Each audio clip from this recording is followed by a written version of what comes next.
ಅಯೋಧ್ಯೆಯ ಕಣಕಣದಲ್ಲೂ ಕೂಡ ರಾಮಾಯಣದ ಉಲ್ಲೇಖ ಇದೆ.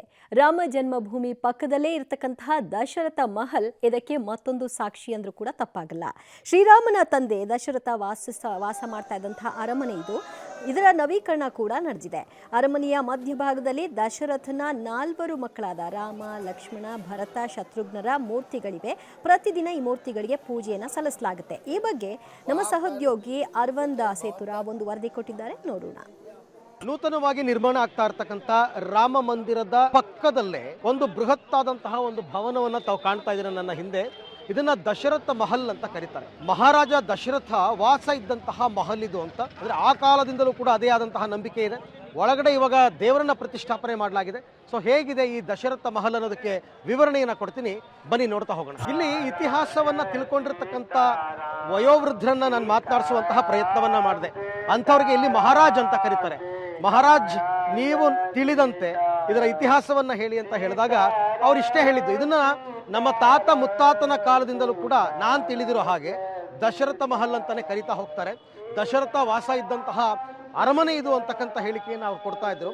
ದಶರಥ ಮಹಾರಾಜನಿಗೆ ನಿಮಗೆಲ್ಲ ಗೊತ್ತಿರೋ ಹಾಗೆ 3 ಜನ ಹೆಂಡತಿಯರು.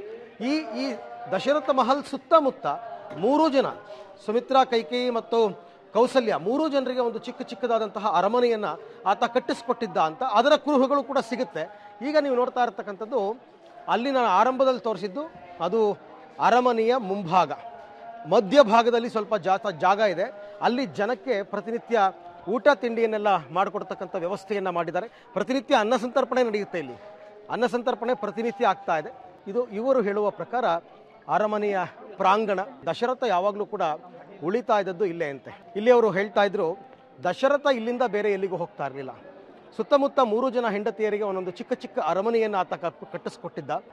ಅವರು ಮಹಾರಾಣಿಯರು, ಅದಕ್ಕೆ ಅಂತ ಸಮಯ ನಿಗದಿಯಾಗಿರ್ತಿತ್ತು, ಅವರುಗಳೇ ಬರ್ತಾ ಇದ್ರು. ಅವ್ರ ಜೊತೆಯಲ್ಲಿ ದಶರಥ ಸಂಸಾರ ಮಾಡ್ತಾ ಇದ್ದಂತಹ ಜಾಗ ಅಂತ. ಇದು ಅರಮನೆಯ ಮಧ್ಯಭಾಗ. ಈ ಮಧ್ಯಭಾಗದ ತನಕ ಮಾತ್ರ ಪರ್ಮಿಷನ್ ಕೊಡ್ತಾರೆ ನೋಡೋದಕ್ಕೆ. ಇಲ್ಲಿ ದೇವರ ಮಂದಿರ ಕೂಡ ಇದೆ, ಅಂದರೆ ಶ್ರೀರಾಮನ ಮಂದಿರ ಕೂಡ ಇದೆ. ಒಳಗಡೆ ಶ್ರೀರಾಮನ ಪ್ರತಿಷ್ಠಾಪನೆ ಮಾಡಿದ್ದಾರೆ. ದೇವಸ್ಥಾನ ಈಗ ಕ್ಲೋಸ್ ಆಗಿದೆ. ಇಲ್ಲಿ ತನಕ ಮಾತ್ರ ಭಕ್ತಾದಿಗಳಿಗೆ ಬಿಡ್ತಾರೆ.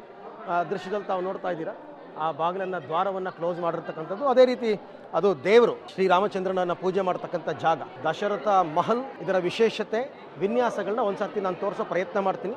ನಿಮಗೊಂದು ಕ್ಲಿಯರ್ ಪಿಕ್ಚರ್ ಬರುತ್ತೆ. ಅರಮನೆ ಅಂತಂದ್ರೆ ಹೇಗಿರ್ತೈತೆ ನೋಡಿ. ಮೇಲ್ಭಾಗದಲ್ಲಿ ಕಾಣ್ತಾ ಇದೆಯಲ್ಲ ಆ ಕಾರಿಡಾರ್, ಅಲ್ಲಿ ಕೂಡ ರಾಜವಂಶಸ್ಥರು ಓಡಾಡ್ತಾ ಇದ್ದಂತಹ ಜಾಗ. ಶ್ರೀರಾಮನ ದರ್ಶನ ಆಗ್ತಾ ಇದೆ. ನಾನು ಮಾಡ್ತಾ ಇದ್ದಾಗ್ಲೇ ಎಲ್ಲರೂ ಕೂಡ